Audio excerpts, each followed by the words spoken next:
दोस्तों, नमस्ते, सत श्री अकाल, आदाब, जय हिंद। स्वागत करता हूं दोस्तों आपका अपना चैनल हेलो विद्या पे। जी हाँ दोस्तों, तो दोस्तों और देश की भांति आज मैं आप लोगों के समक्ष लेकर आया हूं शासन प्रणालियां, गवर्नेंस सिस्टम। जी हाँ दोस्तों, तो गवर्नेंस सिस्टम आज की क्लास के में मैं गवर्नेंस सिस्टम को कंप्लीट रूप से डिस्क्राइब करूंगा दोस्तों। उसके सिवाय ये भी बताऊं गवर्नेंस सिस्टम्स क्या है, गवर्नेंस सिस्टम कितने प्रकार के होते हैं। ठीक है दोस्तों, ओके। और गवर्नेंस सिस्टम्स का, ठीक है, ईसा पूर्व से लगभग 11वीं शताब्दी ईसा पूर्व से अभी तक के बीच में मैं इसको डिस्क्राइब करूंगा दोस्तों। शासन प्रणालियां महाजन पदों के उत्कर्ष के समय में 3 प्रकार की थी। और महाजनपद, इसका जो उत्कर्ष का समय का शुरुआत जो माना जाता है दोस्तों, वो 11वीं शताब्दी ईसा पूर्व माना जाता है। ठीक है दोस्तों, लगभग 1100 BC जो है माना जाता है उस समय महाजनपद का शुरुआत हो गया था, विकास होना। ठीक है दोस्तों, अस्तित्व माना शुरुआत हो गया था। अब बात करते हैं कि जिस समय महाजनपद का उत्कर्ष हो रहा था वो, ठीक है दोस्तों, तो उस समय शासन प्रणालियां 3 प्रकार की थी। पहला को बोलते हैं राजतंत्रात्मक शासन, ठीक है, दूसरा तंत्रात्मक शासन और तीसरा को बोलते हैं कुलीन तंत्र। ठीक है दोस्तों, ये 3 प्रकार की शासन व्यवस्था, ठीक है, महाजनपदों के उत्कर्ष के समय में थी दोस्तों। ठीक है, फर्स्ट ऑफ ऑल बात करते हैं राजतंत्रात्मक शासन व्यवस्था की।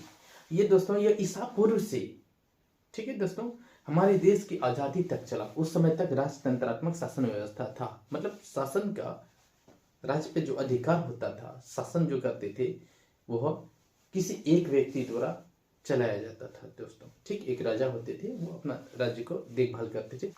महाजनपदों के उत्कर्ष के समय में 3 प्रकार की शासन व्यवस्था थी। ठीक है, 3 प्रकार की शासन व्यवस्था में से पहला जो है राजतंत्रात्मक शासन व्यवस्था, जिसको अंग्रेजी में कहते हैं मोनार्की, MONARCHY, मोनार्की। इसका प्रोनाउंसिएशन होता है दोस्तों मोनार्की। मोनार्की मतलब होता है राजतंत्रात्मक शासन व्यवस्था। सेकंड में गणतंत्रात्मक शासन को क्या बोलते हैं दोस्तों, रिपब्लिक, REPBULIC, रिपब्लिक। नेक्स्ट जो है थर्ड नंबर को बोलते हैं दोस्तों कुलीन तंत्र, जिसको बोलते हैं ओलिगार्की, OLIGARCHY, ओलिगार्की, कुलीन तंत्र बोलते हैं या कुलीन तंत्रात्मक शासन बोलते हैं दोस्तों। ठीक है, मतलब शासन प्रणालियां 3 प्रकार की होती है। अब बात करते हैं दोस्तों बारी बारी, इस पे हम भी जिक्र करेंगे ताकि क्लियर हो जाए दोस्तों। राजतंत्रात्मक शासन व्यवस्था में दोस्तों ऐसा होता है कि पूरा राज्य का जो है प्रमुख राजा होता है। ठीक है, उस समय राज्य का प्रमुख कौन होता था, राजा होता था, अगर महाजनपद की बात किया जाए। ठीक है, राजतंत्रात्मक शासन व्यवस्था में राज्य का एक प्रमुख होता है जिसको राजा कहते थे। सेकंड बात क्या होता है कि दोस्तों हम लोग जानते हैं कि महाजनपद 16 है। ठीक है, 16 महाजनपदों में से अगर बात किया जाए, अंग, काशी, कौशल, चेदी, वत्स, कुरु, पंचाल, मत्स्य, सुरसेन, अस्मक, अवंती, गंधार तथा कंबोज प्रमुख थे। यहाँ पर ये सब में क्या था दोस्तों कि राजतंत्रात्मक शासन व्यवस्था थी। ठीक है, दूसरा बात क्या है कि दोस्तों कि महाजनपद के काल की बात किया जाए, जिसमें महाजनपदों का उत्कर्ष हो रहा था, ये सब लगभग 1415 थे में दोस्तों। वहां पर राजतंत्रात्मक शासन व्यवस्था थी, राज्य का प्रमुख राजा हुआ करते थे। ठीक है दोस्तों, और उस समय के राजा जो होते थे वो तानाशाह नहीं होते थे, शासक तानाशाह नहीं थे महाजनपदों के उत्कर्ष के समय में। ठीक है दोस्तों, समझ में आया। राजतंत्रात्मक शासन व्यवस्था में क्या होता है, राज्य का प्रमुख राजा होते थे और उस समय पूरा राज्य का संचालन, राज्य का क्षेत्र रक्षण, सीमाओं का क्षेत्र रक्षण राजा के द्वारा होता था। अगर कोई युद्ध होते थे तो राजा उसके साथ में युद्ध करते थे। ठीक है दोस्तों, और दूसरी बात है कि अगर कोई कहीं पर कोई घटना घटित हुआ, उसका निवारण, यानी राज्य के वासियों का जो पीड़ा होता है उस पीड़ा को दूर करने का काम राजा किया करते थे दोस्तों। ठीक है, अब आते हैं बात गणतंत्रात्मक शासन व्यवस्था की। गणतंत्रात्मक शासन को बोलते हैं रिपब्लिक दोस्तों।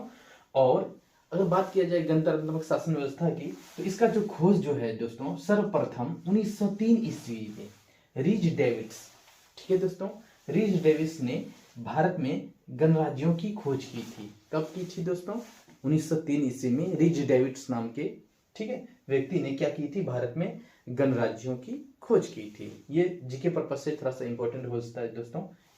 मतलब गणतंत्रात्मक शासन व्यवस्था की गणराज्यों की खोज सर्वप्रथम किसने की थी? रीज डेविड्स नाम है और 1903 ईस्वी में की थी दोस्तों, ठीक है।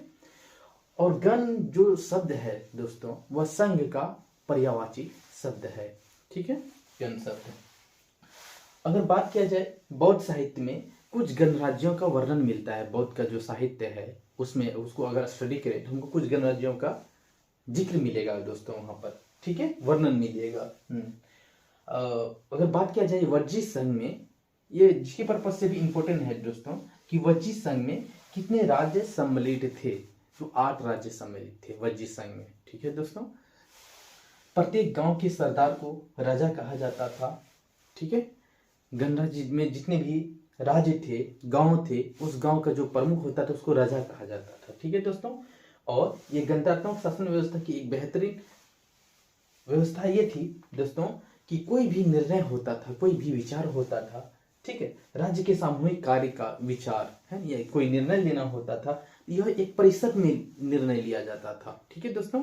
और उस जो सभी जो है उस परिषद का सदस्य हुआ करते थे, ठीक है। ये गणतंत्रात्मक शासन व्यवस्था की जिक्र है दोस्तों, है ना। और बात किया जाए विश्व का प्रथम, अगर वर्ल्ड फर्स्ट प्रमाणों के मुताबिक ईसा पूर्व से लगभग 6ठी सदी पहले वैशाली में दुनिया का पहला गणतंत्र यानी गणराज्य कायम हुआ था। रिपब्लिक की अगर बात किया जाए दोस्तों तो है वैशाली, ठीक है जो दोस्तों वजी संघ का एक क्या है राजधानी है, ठीक है, ठीक है दोस्तों। अब बात करें कुलीन तंत्र की दोस्तों। कुलीन तंत्र क्या होता है? अब हम जानेंगे कि राजतंत्र में क्या होता है। राज्य का प्रमुख राजा होते हैं, उसका दंड विधान, राज्य का संचालन, राज्य का क्षेत्र रक्षण राजा देखते हैं।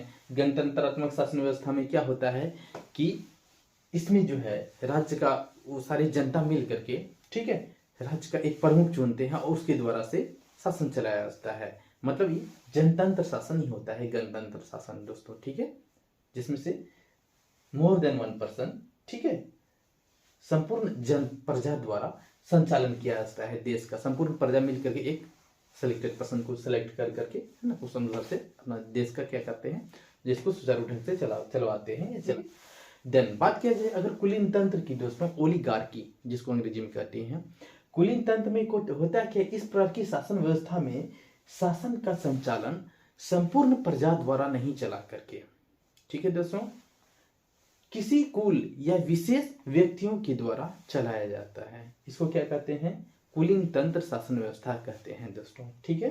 इस प्रकार की शासन व्यवस्था को कुलीन तंत्र शासन व्यवस्था कहते हैं। इसमें जो है सारी जनता शासन नहीं चेक करते हैं, सारी जनता को कोई इंटरफेयर नहीं होता है शासन प्रणाली से।